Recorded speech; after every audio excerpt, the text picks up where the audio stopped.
Bharat Vikas dairy Lok Sabha నియోజకవర్గాల ముఖ చిత్రం ప్రత్యేక కార్యక్రమంలో భాగంగా అనంతపురం లోక్సభ నియోజకవర్గంపై ఆకాశవాణి విజయవాడ ప్రాంతీయ వార్తా విభాగం రూపొందించిన ప్రత్యేక కార్యక్రమాన్ని ఇప్పుడు విందాం.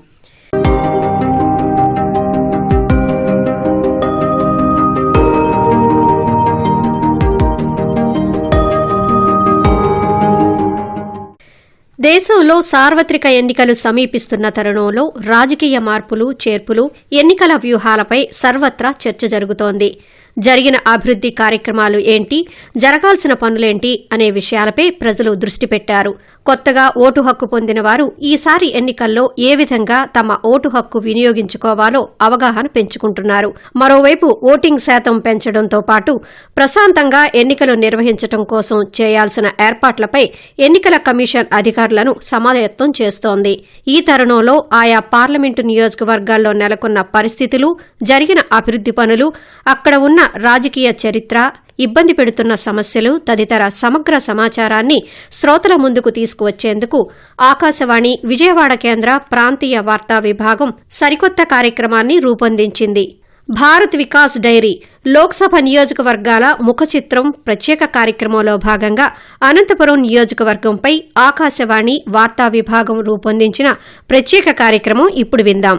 ఆంధ్రప్రదేశ్లో లోక్సభ, శాసనసభ స్థానాలకు త్వరలో ఎన్నికలు జరగనున్నాయి. ప్రజాస్వామ్య ఆయుధమైన ఓటు హక్కును ప్రజలు గరిష్ట స్థాయిలో వినియోగించుకోవడానికి, ఓటింగ్ శాతాన్ని పెంపొందించడానికి ఎన్నికల సంఘం అన్ని విధాలా కృషి చేస్తోంది. ఈ ఎన్నికల నేపథ్యంలో రాష్ట్ర వ్యాప్తంగా లోక్సభ, శాసనసభ నియోజకవర్గాల ప్రస్తుత రాజకీయ పరిస్థితి, ఆయా నియోజకవర్గాల చరిత్ర, స్థానికంగా ప్రజలు ఎదుర్కొంటున్న సమస్యలను శ్రోతల ముందుకు తీసుకువచ్చేందుకు ఆకాశవాణి ప్రాంతీయ వార్తా విభాగం చేస్తున్న ప్రత్యేక కార్యక్రమం.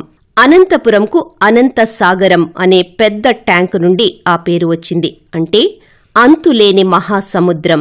విజయనగర పాలకుడు అనంత చిక్కవోదయ, అనంత సాగరం, బుక్కరాయ సముద్రం గ్రామాలను నిర్మించారు. కొంతమంది అధికారులు అనంత సాగరానికి బుక్కారాణి పేరు పెట్టారని, మరికొందరు అనంతరాస చిక్కవోదయ పేరు మీదనే వచ్చిందని అంటారు. 1882వ సంవత్సరంలో బళ్లారి జిల్లా నుండి వేరుపడి అనంతపురం జిల్లా ఏర్పడింది. అనంతపురం పార్లమెంటు నియోజకవర్గాన్ని పరిశీలిస్తే ఇక్కడ అనంతపురం, సింగనమల, రాప్తాడు, తాడిపత్రి, గుంతకల్లు, ఉరవకొండ, కళ్యాణదుర్గం, రాయదుర్గం అసెంబ్లీ నియోజకవర్గాలు ఈ పార్లమెంటు నియోజకవర్గం పరిధిలోకి వస్తాయి. ఈ పార్లమెంటు నియోజకవర్గంలోని అన్ని అసెంబ్లీ నియోజకవర్గాల వ్యాప్తంగా 9,88,887 మంది పురుషులు, 10,10,554 మంది మహిళలు, 241 ఇతరులు, ఇలా మొత్తం 19,99,682 మంది ఓటర్లు ఉన్నారు. జిల్లాలో అతి పటిష్టమైన దుర్గంగా గుత్తికోటకు ఎనలేని ఖ్యాతి ఉంది. నిమ్మలకుంత తోలుబొమ్మల తయారీకి ప్రసిద్దిగాంచింది. అనంతపురంలో శ్రీకృష్ణదేవరాయ విశ్వవిద్యాలయం, జవహర్లాల్ నెహ్రూ సాంకేతిక విశ్వవిద్యాలయం, ఆంధ్రప్రదేశ్ కేంద్రీయ విశ్వవిద్యాలయం ఉన్నాయి. నియోజకవర్గంలోని రైతులు వ్యవసాయం, పండ్ల తోటల పెంపకంపై ఆధారపడి జీవనం సాగిస్తున్నారు. నీటి వనరులు లేకపోవడంతో రైతులు వర్షపు నీటిపై ఆధారపడతారు. హంద్రీనీవా, హెచ్ఎల్సీ కాలువ నిర్మాణాలు పూర్తిగా ఆధునికీకరణ చేయాలని, తద్వారా సాగునీరు అందుతుందని రైతులు చెబుతున్నారు. అలాగే కళ్యాణదుర్గం, రాయదుర్గం పరిధిలోని బైరావానితిప్ప ప్రాజెక్టు నుండి నీటిని విడుదల చేస్తే రాయదుర్గం, కళ్యాణదుర్గం నియోజకవర్గాలలో పొలాలకు నీరు అందుతుందని, ఈ కాలువ ద్వారా నీటిని వదిలితే రైతులకు సాగునీరు, ప్రజలకు త్రాగునీటి సమస్య ఉండవని స్థానిక ప్రజల అభిప్రాయం. ఉరవకొండలో డ్రైనేజీ వ్యవస్థను ఏర్పాటు చేయాలని కోరుతున్నారు. గ్రామాల్లో ఎక్కువ మంది వ్యవసాయం మీద ఆధారపడి జీవనం సాగిస్తున్నారు.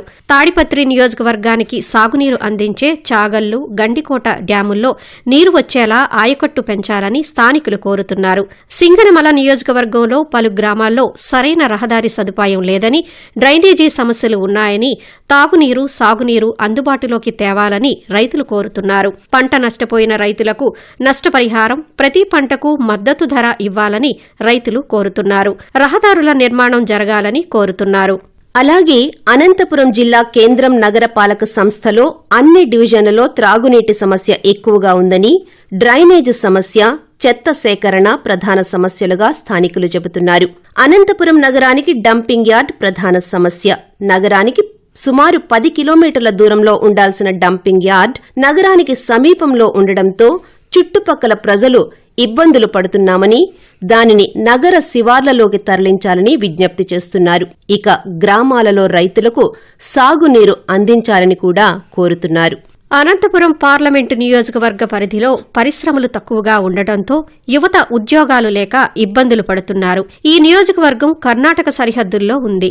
ఇక్కడ కర్ణాటకకు సంబంధించిన ప్రజలు నిత్యం వారి కార్యకలాపాల కోసం వస్తూ ఉంటారు. జిల్లాకు చెందిన నిరుద్యోగ యువతను ఎక్కువ శాతం కర్ణాటక రాష్ట్రానికి వలసలు వెళ్లి జీవనం సాగిస్తున్నారు. కొన్నేళ్ల క్రిందట గుంతకల్లులో స్పిన్నింగ్ మిల్లు ఉండగా అప్పట్లో ఆ పరిశ్రమ సుమారు 1500 కుటుంబాలకు ఉపాధి కల్పించింది. ఇప్పుడు ఆ స్పిన్నింగ్ మిల్లును మూసివేశారు. ఆ మిల్లును పునఃప్రారంభించాలని, ఈ సమస్యలపై దృష్టి సారించాలని ప్రజలు కోరుతున్నారు. ఇక అధికారిక ఎన్నికల ప్రక్రియ విషయానికొస్తే స్వీప్ పేరుతో కేంద్ర ఎన్నికల సంఘం నిర్వహిస్తున్న కార్యక్రమాలు ఓటింగ్ శాతం పెరిగేందుకు ఎంతో దోహదపడుతున్నాయి. ఈ సందర్భంగా అనంతపురంలోని కలెక్టర్ కార్యాలయంలో ఒక మోడల్ పోలింగ్ కేంద్రాన్ని ఏర్పాటు చేశారు. ఈ కేంద్రంలో ఓటు హక్కు వినియోగం, వాటి ప్రాముఖ్యతపై అక్కడున్న అధికారులు ఓటర్లకు అవగాహన కల్పిస్తున్నారు. అలాగే జిల్లా వ్యాప్తంగా ఎన్నికల నేపథ్యంలో అన్ని నియోజకవర్గాల్లో పోలింగ్ కేంద్రాల ఏర్పాటు, మౌలిక సదుపాయాల ఏర్పాట్లపై జిల్లా యంత్రాంగం నిర్విరామంగా పనిచేస్తోంది.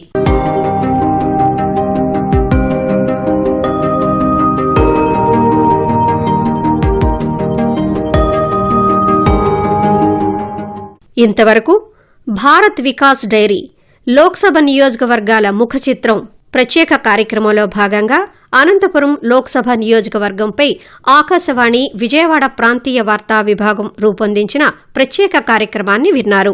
రచన మర్రే మనోహర్, వ్యాఖ్యానం పి. సుధా, ఎన్. మణి, సాంకేతిక సహకారం టీవీఎన్ ప్రసాద్.